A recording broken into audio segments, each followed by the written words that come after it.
सीकर में पिपराली रोड और coaching hub इलाका, और यहीं पर ये आरके जो कि एमबीबीएस कंसल्टेंसी इसने यहाँ पर ऑफिस डाला हुआ है। आरोप है कि सबसे पहले जो गैस पेपर है वो इसी शख्स के पास आया था और इसको जो है वो डिटेन, नाम क्या है इसका, डिटेन जो है वो इसको किया गया है। और राकेश जो है वो इसका जो ओनर है और उसका नाम है, उसको डिटेन किया गया है। उसके बाद लगभग जो 125 सवाल थे वो आए थे, फिर उसके बाद उसने यहाँ से जो है वो उसको आगे जाके वायरल किया। तो एसओजी ने इसको डिटेन किया है, इसने किस किस को भेजा और कौन कौन इसमें जुड़े हुए, इसके पास कहाँ से आया था, तो वो सारे सवालों के जवाब जो है वो एसओजी की टीम ढूंढ रही है। और अभी पेपर तो जो है वो रद्द हो चुका है, लेकिन क्या इस रद्द के पीछे यही मुख्य सूत्रधार हो सकता है या इस जैसे और भी मुख्य सूत्रधार हो सकते हैं? एसओजी की टीम हालांकि जांच कर रही है, मुकदमा अभी तक दर्ज नहीं हुआ है, लेकिन अब आने वाले दिनों में देखना ये होगा क्या एफआईआर जो है वो दर्ज होती है, एसओजी दर्ज करती है या फिर केंद्र की तरफ से दर्ज होती है। फिलहाल एसओजी की टीम पूरे मामले की जांच कर रही है और हर सबूत जो है वो एकत्रित करने की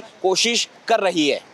नीट का पेपर रद्द हो चुका है, लेकिन उसकी सबसे बड़ी गड़बड़ियाँ है, वो जांच का विषय है, वो जांच की करेगी एजेंसी। लेकिन सबसे बड़ी बात ये है कि जो गैस पेपर है जिसमें 125 लगभग सवाल थे वो सीकर से ही वायरल हुआ था। तो हमारे साथ बातचीत करने के लिए सीकर के नीट की तैयारी करने वाले कुछ बच्चे हैं। सीकर से वो गैस पेपर वायरल हुआ, फिर अब आखिरकार रिजल्ट ये रहा कि पेपर को ही रद्द कर दिया गया है। आप क्या कहना चाहेंगे, कितनी मेहनत लगती है और ये खबर सुन के कितना बुरा लगता है? ये बहुत बुरा लगता है कि पूरी साल मेहनत करते हैं, फिर ऐसी न्यूज़ सुनते हैं तो जो बच्चे पेपर दिया है और जो पहले के बच्चे हैं वो आराम से डिमोटिवेट हो जाते हैं। इसकी वजह से पेपर देने की हिम्मत ही नहीं होती, फिर तो बाद में एनटीए इन पे भरोसा ही नहीं कर सकते। मतलब ये हम हमारी पढ़ाई का काम पूरा एकदम बढ़िया तरीके से निष्ठा से कर रहे हैं, पर अगर ये एनटीए अपना काम पूरा ढंग से नहीं करेगी तो फिर बच्चे क्या कर लेंगे। इस हिसाब से तो फिर गरीब का बच्चा गरीब ही हो जाएगा और अमीर का बच्चा निकल जाएगा। पेपर खरीदो फिर अमीर तो अमीर होता जाएगा।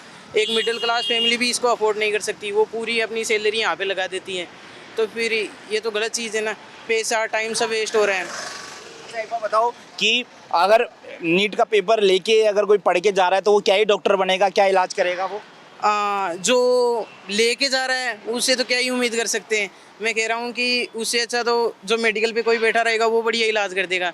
पेपर समझ लो एक दिन में पढ़ के जो पेपर देगा वो क्या भविष्य का डॉक्टर बनेगा, क्या उसे इलाज करना है, क्या वो क्या करेगा। इसलिए इन्हें ऐसे को तो बढ़ोतरी देनी नहीं चाहिए ऐसे लोगों को। अब आप बताओ कि इसको ये कंसल्टेंसी वाला इस जैसे कई लोगों को एसओजी ने लगभग 10-15 लोगों को डिटेन किया, इन पे खिलाफ कितनी सख्त कार्रवाई होनी चाहिए? सर इतनी मेहनत करने के बाद जब एक बच्चा ऐसी खबर सुनता है कि उसका पेपर लीक हो गया है तो अंदर से टूट ही जाता है। इतनी मेहनत करने के बाद सीकर में मतलब इतने पैसे देने के बाद जब उसे ये हौसला मिलता है कि नीट का पेपर लीक हो गया है तो उसके मन में क्या ही बीतती होगी। तो ऐसे लोगों के खिलाफ सख्त कार्रवाई होनी चाहिए और एनटीए वालों को थोड़ा सख्त होना चाहिए जो अगली बार से पेपर लीक ना हो।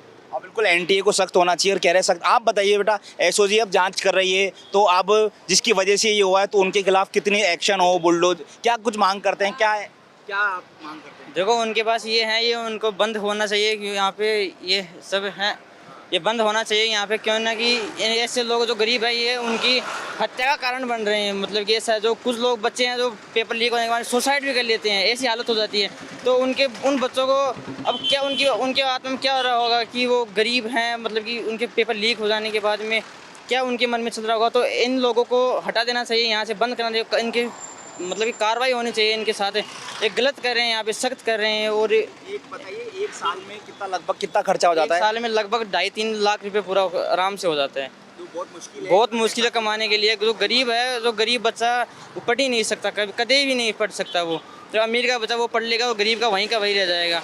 गरीब जो माता पिता वो इतनी आस ले यहाँ पे डालते हैं कि हमारा बच्चा डॉक्टर बनेगा, लेकिन फिर ये ऐसा परिमाण सुनते हैं तो घर वालों को भी ऐसा लगता है कि नहीं, अब आगे अपन जो और छोटे बड़े भाई हैं उनको भी नहीं पढ़ाना चाहते कि ऐसा हो जाएगा तो अपने पैसा बर्बाद हो जाएगा। तो इसलिए ऐसा नहीं होना चाहिए, एनटीए को सख्त मतलब कार्रवाई की जानी चाहिए। जो नीट का पेपर है ये लीक नहीं होना चाहिए, क्योंकि जो गरीब का बच्चा वो नहीं पढ़ पाता है, क्योंकि फिर मानसिक तनाव हो जाता है, फिर वो बच्चा आगे नहीं बढ़ पाता है, वहीं की वहीं रह जाता है। फिर उसको कुछ सफलता नहीं प्राप्त मिलती है, वो फिर कुछ उससे मतलब कि उसको अच्छा नहीं कर पाता है वो। फिर अगर ये नीट का पेपर ये नहीं लीक होना चाहिए, क्योंकि इसमें बहुत से गरीब बच्चे हैं, वो मतलब ये जो जिनके माता पिता हैं वो कमा के देते हैं, वो उनकी इस मानसिक स्थिति ख़राब हो जाती है पूरी तरह से। तो तो ये नहीं होना चाहिए सर। पैसा बहुत खर्चा आता है यहाँ पे खाने के लिए, और इतनी दूर से आते हैं, हम हर त्यौहार को हर चीज़ को छोड़ते हैं, पूरी साल को ख़राब करते हैं यहाँ पे, फिर भी ये नीट लो तो ये अच्छा नहीं होता फिर। ऐसा नहीं बेटा, आप क्या कहेंगे? सर मेरे हिसाब से सर अगर जैसे ऐसा बाद में कभी भी हो या फिर हो रहा है ऐसा, जैसे इस बार वापस हुआ है, तो सर उसके ऊपर अपने को एक तो कोई लीगल एक्शन लेना ही चाहिए।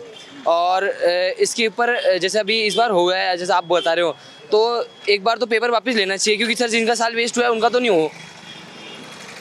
बस इतना ही बोलना चाहूँगा, और कुछ लीगल एक्शन होना चाहिए इसके ऊपर। माँ बाप ऐसे होते हैं, गरीब होते हैं, लोन लेके बच्चों को पढ़ाते हैं, कर्जा रह जाता है और पता चलता है पेपर रद्द हो गया।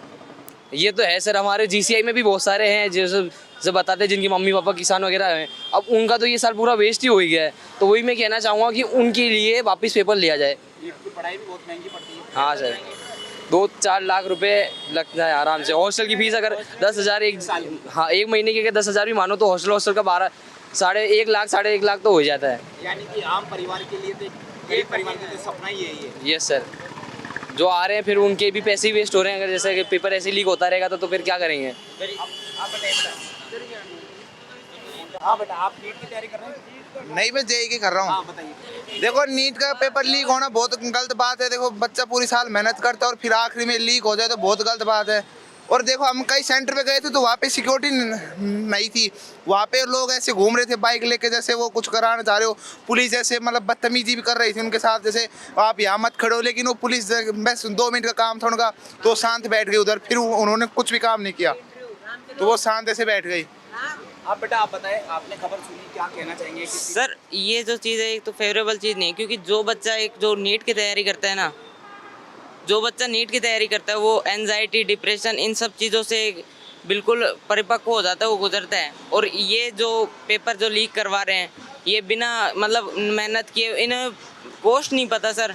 जो बच्चे मेहनत करते हैं यहाँ पर आके, इनका पूरा मतलब ले जाते हैं ये ऐसे ही पैसों में, और फिर ये सब अच्छी चीज़ नहीं है सर। बस ये कंसल्टेंसी वाला इस जैसे कई लोगों को एसओजी ने लगभग 10-15 लोगों को डिटेन किया, इन पे खिलाफ कितनी सख्त कार्रवाई होनी चाहिए? सर इतनी मेहनत करने के बाद जब एक बच्चा ऐसी खबर सुनता है कि उसका पेपर लीक हो गया है, तो अंदर से टूट ही जाता है। इतनी मेहनत करने के बाद, सिक्कर में मतलब इतने पैसे देने के बाद, जब उसे ये हौसला मिलता है कि नीट का पेपर लीक हो गया है, तो उसके मन में क्या ही बीतती होगी। बिल्कुल, ये बच्चे हैं और नीट में कोचिंग हमें दूर दूर से आए हैं, कोई हरियाणा, कोई हिमाचल, कोई कहाँ से, तो ये मांग कर रहे हैं कि ऐसे लोगों पर जो इस लीक का या गड़बड़ी का वजह बनते हैं, उनके खिलाफ सख्त कार्रवाई करनी चाहिए। और बच्चों को बहुत ज़्यादा मेहनत लगती है, बहुत पैसा परिवार का खर्च होता है, तब जाके वो तैयारी करने आते हैं, तो भविष्य में ऐसा दोबारा नहीं होना चाहिए। सहयोगी निर्मल के साथ दीपक चावला, NDTV जयपुर।